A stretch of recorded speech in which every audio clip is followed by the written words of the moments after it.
And when I was looking for a candle, I said, there's no candle, there's no light. But our light is the sun. Yes. That is really and truly incredible. That as if God is very close to us, no? That reminded me of the story of the son and the father working in the field. And the father, all of a sudden, the son asked the father, Dad, may I ask you something? He said, what? Where is God? Oh, he's there, up there in heaven. And then he continued and asked, how big is he? And then all of a sudden there was a plane. That big as the plane. And the son was sad. He said, oh, it's very small. And when he looked again, and he disappeared. And the father was a little bit disgusted to himself. That I think I gave a wrong analogy about God. So what he did, the moment he went home, he said, son, come, we'll go somewhere. He brought him to the airport. And then he said, that's the airplane. And the son said, oh, Dad, the airplane is big. He said, yeah, just like God. When you are far, it's very small and he will disappear. But when you are close, he's very big. You know, in our pilgrimage, God somehow is revealing to us how big he is. And he can be big or even bigger according to our distance. So this pilgrimage somehow is helping us to be closer. And when we come closer to God, we will have an access to His power. The world is clinging for power. And we don't know that the power comes from God. And He is the ultimate power. And if we do not have God, we are powerless. So in this particular pilgrimage, somehow, I was really asking and hoping that each and every pilgrim, will have an extraordinary experience about God. Not only for what Murad is talking about, it's so good. Not only when I'm talking to you, but more than anything, God is communicating to you in a very personal and intimate way. The one that you can hold on to it and you can hold to certain truth of who God is according to your personal encounter with God in this particular pilgrimage. Because God is real. He is not up there, out there. He is here. And if God is here within us, everything is possible. Like the loneliness that we have, we are grieving, we are sick, we don't know, we experience the rock bottom in life, we're desperate, we have nowhere to turn to. But now, somehow, in this particular experience of God revealing Himself to us in a very personal way, using the events, the time, the place, and the people and everything that you're hearing, you are grasping some certainty, the truth of who God is, that you can say, oh my God, He is really real. Not because of just what you heard, not what you read, but more than anything, He is becoming real to you in a very personal way. And that for me is healing. I know, as what I said earlier, that ever since I reached the age of 50, I will preach only on how the people be happy. The first thing that I realize that make people not happy is when you're always angry. People are angry. You know what is the meaning of anger? Anger God is a bless you. punishment to oneself because of the mistakes of others. Isn't that interesting? We get mad, we get upset, not because of our mistake, but most of the time we're frustrated because of someone else, and we are punishing ourselves. Yeah, it's anger. And somehow you are punishing yourself. You're having this high blood, in the Philippines and everywhere I go, people are pushing their wheelchair. Sometimes they have this heart attack. Sometimes they have this a high blood pressure or kind of stroke. He said, yeah, because the weather is hot and you're always angry. So for those people who heard my homily and still you're always angry, the next time I'll see you, you're in the wheelchair.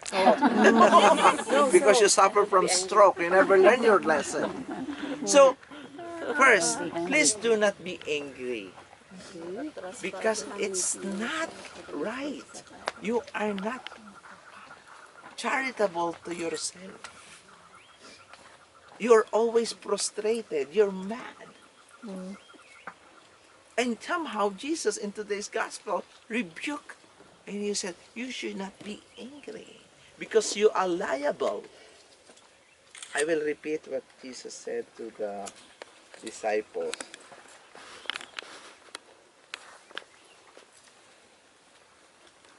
Here, Jesus said to his disciples, I tell you, unless your righteousness surpasses that of the scribes and Pharisees, you will not enter the kingdom of heaven.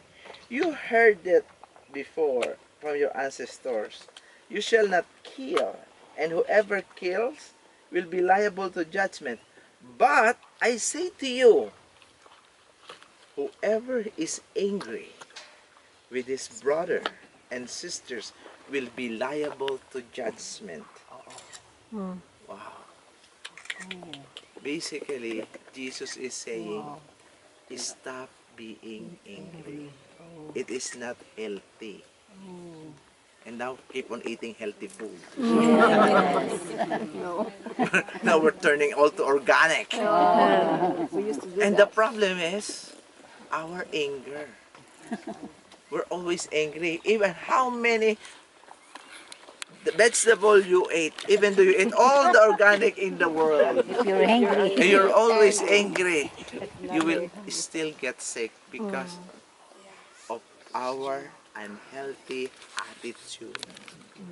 The next one is, here Jesus is saying, if you're offering on the altar and you know your brother is against you and there is this harbor in your heart, what does that mean? There is this unforgiveness.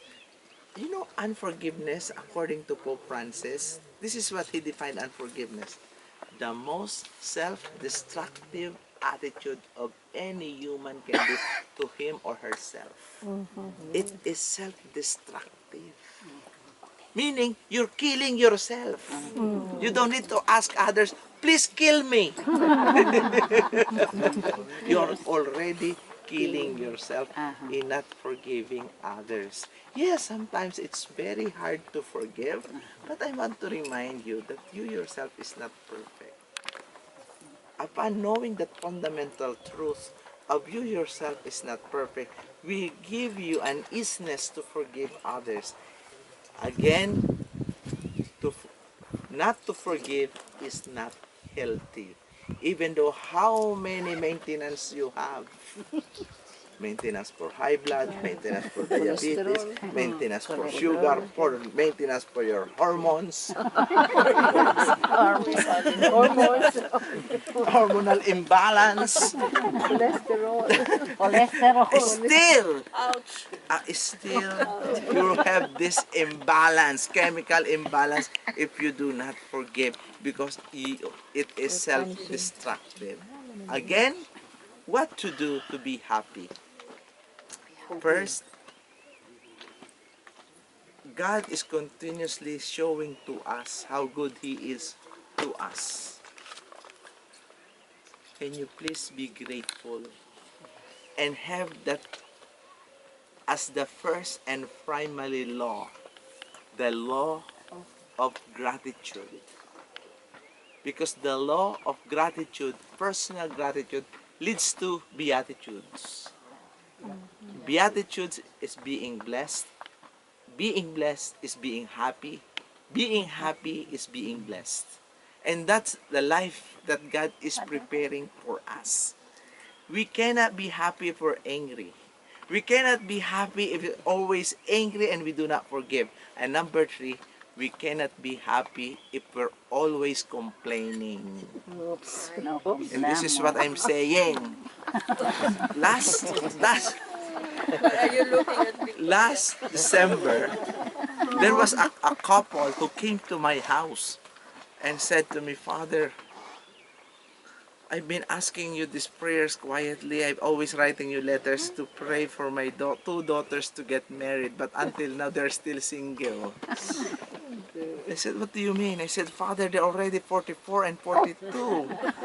If sa Tagalog, pag hindi pa sila ikinasal, nag-asawa, ipaparaffle ko na. So what I'm saying is, if you have a husband right now, a person beside you, please be grateful because there's so many people asking to have a spouse and they cannot have any. So you're looking at me. No. So whatever you have, Just be grateful. just be grateful. That's right. Whatever you have, because happiness is making a bouquet of roses within reach. Don't think or don't look for something that you do not have. What you do not have, meaning it doesn't belong to you.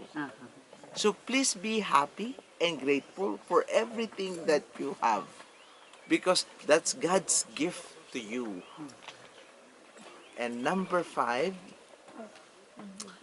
for you to be happy, I want you not to be mean. There is no way a mean person can be happy. And I be very, very sorry for mean people. I said, what's wrong with you? You are unhappy. So how can we somehow have this all? Only Jesus can do this. And let us begin today and ask God's help. First day, what we've learned from Mary and the angels, there's nothing impossible with God. Yesterday, we were at the Transfiguration. What we've learned from the Transfigurations in the presence of the Lord, He is with us. God is listening. This is my beloved Son. Please listen to Him, and our response be, Lord, here I am. I want to do your will. And here we're in the desert. What we can do in the desert, we are helpless. But in our helplessness, God is here, and He is saying, be not afraid. And in doing so, my dear sisters and brothers, when we back home, we are totally renewed, reformed, rejuvenated, and we are a new creation with renewed spirit. And all of our neighbors will say, what's wrong with you? What did you eat in Holy Land? I said, oh, lots of humus. Lots of dates.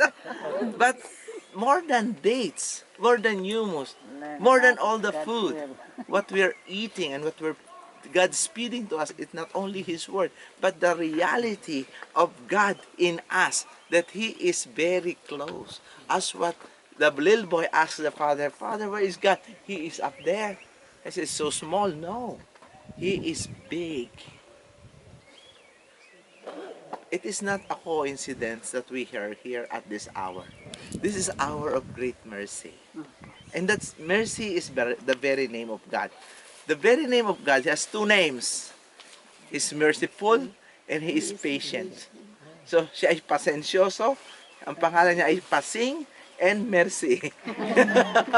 Patient and mercy. Mercy. Full of mercy. In the Philippines, there's a name Pasensya. Very patient. What's the name of a woman? Pasensya. And also, mercy. That is our God. And He is so merciful to us. He is so patient up to the point that He brought us here right now, allowing us to enjoy and realize who we truly are before the Lord. Amen? Amen. So please stand. We're going to ask the good Lord